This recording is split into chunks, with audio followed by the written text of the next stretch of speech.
दोस्तों, क्या आपने कभी सोचा है कि जब रेलवे स्टेशन पर आखिरी ट्रेन निकल जाती है और चारों तरफ सन्नाटा छा जाता है, तब पटरियों पर कौन घूमता है?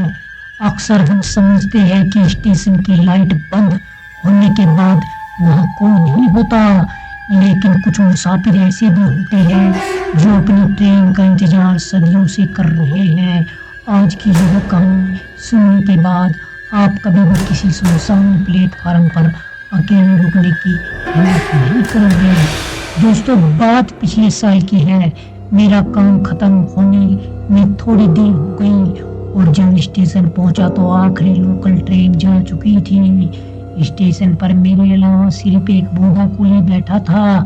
मैंने सोचा कि सुबह की पहली ट्रेन का इंतजार यहीं बेंच पर बैठकर करूं। रात के करीब 2:30 बज रहे थे।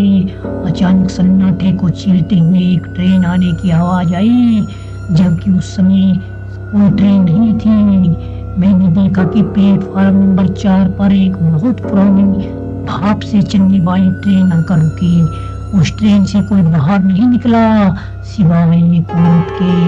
उसने पुराने जमाने के सफेद कपड़े पहने थे और उसके हाथ में पीतल की लालटेन थी।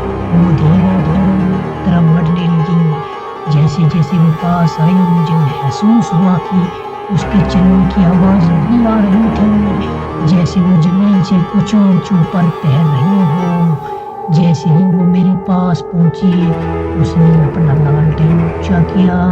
उसकी आंखों की जगह सिर्फ सफेद पत्थर जैसा कुछ था और उसके गले में एक गहरा काला निशान था, जैसे किसी ने उसे फांसी दी हो।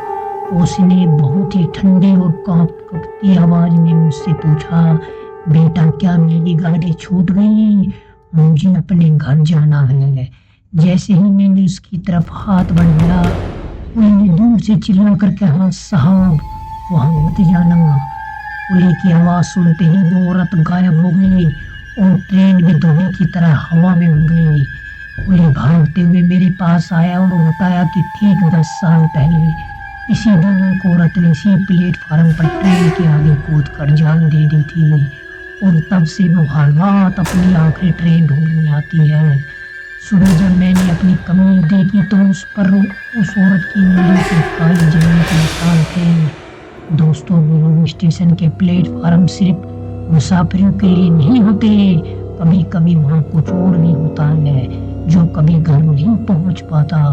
अगर ये कहानी आपको डरावनी लगी तो हॉन्टेड गौरव चैनल को सब्सक्राइब करें।